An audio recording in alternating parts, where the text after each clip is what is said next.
welcome to a brand new episode of Coming Distractions brought to you by the Nerdpocalypse podcast. I'm your host, Jay. I'm here with my co-host, Demetrius. Hey.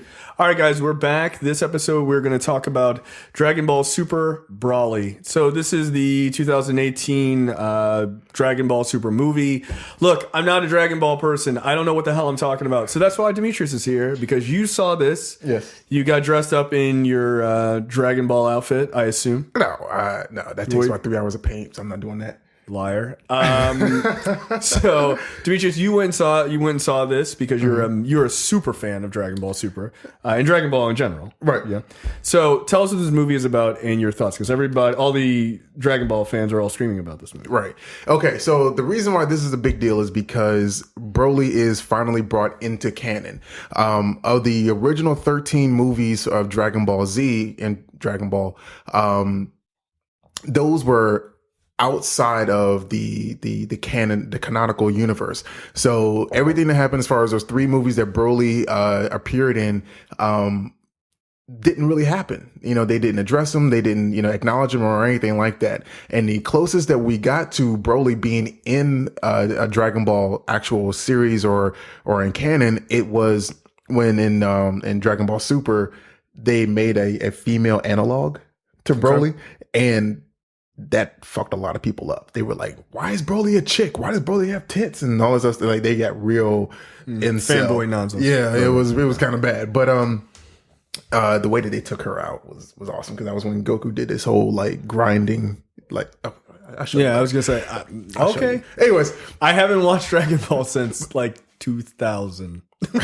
So anyway, this was a total retcon of what Broly's origins were. Okay. In the original movie, he was not a total retcon, but I mean he was a abnormally strong baby, but he was driven insane as a child, as an infant, by the cries of Goku.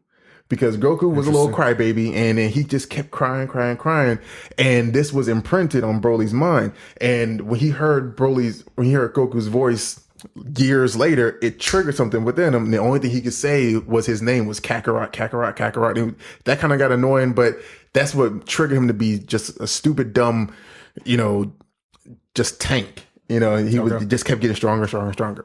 Here, they actually fleshed out everything. Like, the movie didn't really have a whole lot of exposition. I mean, it didn't have a lot of even pacing, where there was some action in the middle, some action in the beginning. It was all action the last 30 minutes, like 30 minutes of straight up Dragon Ball fighting, know?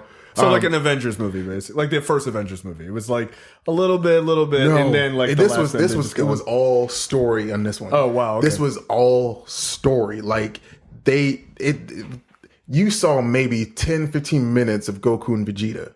And then the rest of it was about Broly. And the rest of it was about Frieza. Like, this was it which actually is different from most of the other Dragon Ball. Yeah, like, they really did introduce the characters, and they went through everything to let you know that this movie was canon. They showed you everything that happened in Dragon Ball Z through flashbacks. Mm-hmm. And then just like there's this one moment where, are we spoiling this?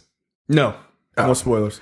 Okay. Yeah, well, Frieza's a dick, and he does something. Not a spoiler. Yeah, no. He does something after thinking about what he did to piss off Goku, and he just goes and does it. And like, it's just wild, but he's a fun villain in this movie. Yeah. I always enjoyed him from the series. Yeah, so this was when you leave this movie, you're going to be thinking about, okay, that was cool, that was awesome. And then the thing that's going to stick out to you is the transformations of Vegeta. Vegeta came to play. He came not to play because he wasn't about that bullshit. Like, he's never about that bullshit, but he really did come through and manhandle the situation. That everyone knows that he's always been one of my He's always been characters. The bitch to a certain degree, but he came through and he wasn't playing.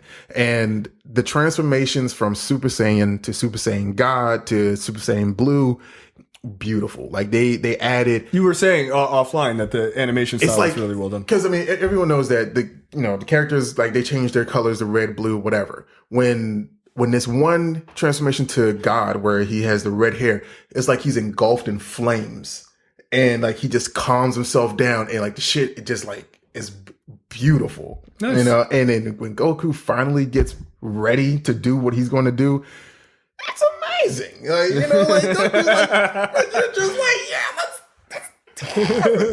I mean, there was a couple people out there that were tripping the fuck out, but this shit was great. So I mean, I enjoyed it.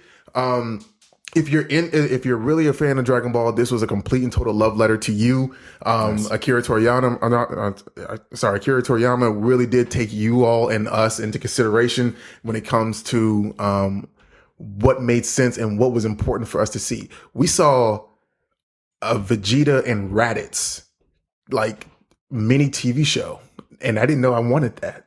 You know, like if you remember the first season of Dragon Ball Z, Raditz is Goku's brother. Okay, yeah. I actually had that movie.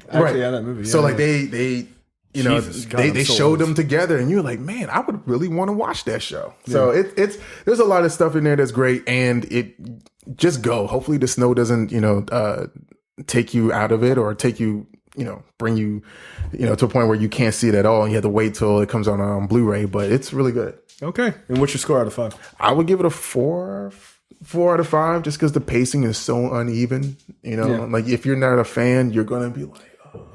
Well, and I wonder, and I think your score is valid because you're a super fan of the series, but I wonder if that's a difference in how Japanese anime storytelling is, as far as putting anime in theaters, right? You know what I mean? Like versus just being a television series. I wonder if that's a thing. I don't know. I'm just wondering if there is a difference. To be honest, like I can't really say that it's a Japanese thing, because the My Hero Academia 2 Heroes movie, there were some lighthearted and action heavy moments in the beginning, in the middle, and definitely in the end of the movie, right, that kept you awake. So they did follow the 3 extra. Yeah, so it's more of what story they're trying to tell more than I think a Japanese thing. So, you know, yeah. So I would say that more than anything else. It's just, plus they're 2 totally different, you know, properties, My Hero Academia and Dragon Ball.